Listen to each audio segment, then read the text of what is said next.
Hey everyone. I don't really know where to start with this. I guess I just need to get it off my chest because I haven't been sleeping right since that night. I know people online say weird things happen to them all the time, but I swear, this one really happened to me. It was last winter, a regular Friday night. My wife, Emily, and I had just moved into a small house in upstate New York. Nothing fancy, just a quiet neighborhood with families, old trees, and that kind of silence you only get in the suburbs at night. We had our first baby a few months earlier, a little girl named Sophie, and yeah, we were still figuring everything out. Like most new parents, we had one of those baby monitors with a camera and audio feed. You could connect it through your phone, so even if you were in another room, you could check in. Honestly, that thing was a lifesaver. But now I wish we'd never bought it. That night, Emily was exhausted, so she went to bed early. I stayed up in the living room finishing some work on my laptop. Around midnight, I heard Sophie stirring on the monitor. Not crying, just those little baby noises they make when they're half asleep. Then I heard a voice. It was Emily's voice. Soft, quiet, the same way she always spoke to Sophie when she was trying to calm her down. Shh, it's okay, baby. Mommy's here. I smiled at first, thought she'd woken up to check onto her. But after a few seconds, I realized something strange. The monitor showed Sophie lying there in her crib, but Emily wasn't in the room. The camera didn't pick up anyone else. Still, I assumed maybe she'd used the app from her phone. Some monitors let you talk through them remotely, so I didn't think much of it. Then I glanced at the clock on my laptop, 12:06. And that's when I heard the bathroom door upstairs open. I froze. Emily was still in the bathroom. I could hear the water running. She'd been in there brushing her teeth before bed.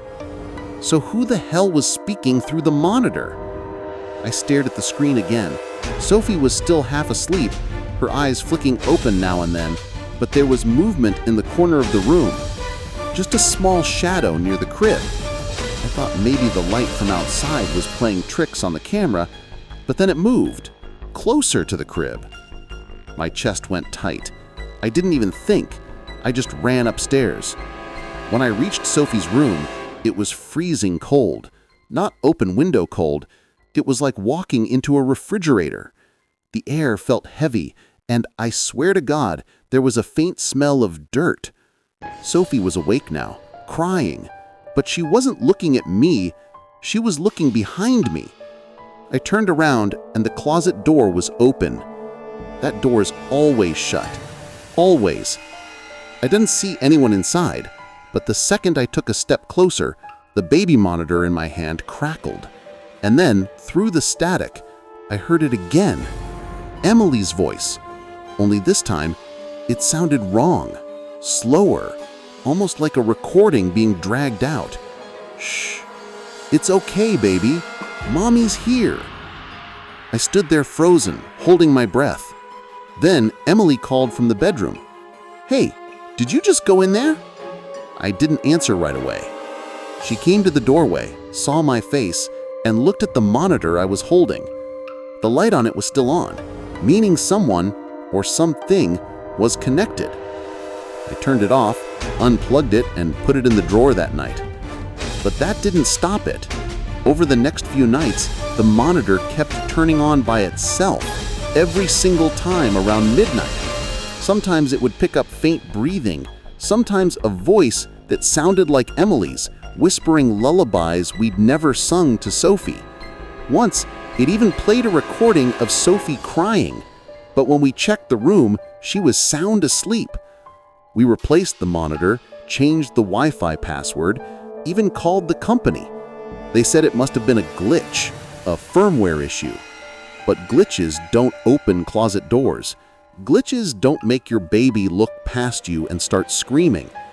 The last night we stayed there, I woke up to the sound of Emily whispering, only she was asleep next to me. The monitor was on again, the same static-filled lullaby playing through it. I got up and unplugged it one last time. I threw it in the trash. 2 days later, we moved out. But here's the part that keeps me up.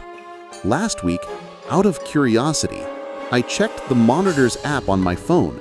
I had deleted it before we left, but somehow it was back, installed again. When I opened it, there was one saved video. No date, no timestamp. Just Sophie in her crib, fast asleep. And right above her, a face leaning over the rail, smiling. It looked just like Emily, only the eyes were completely black.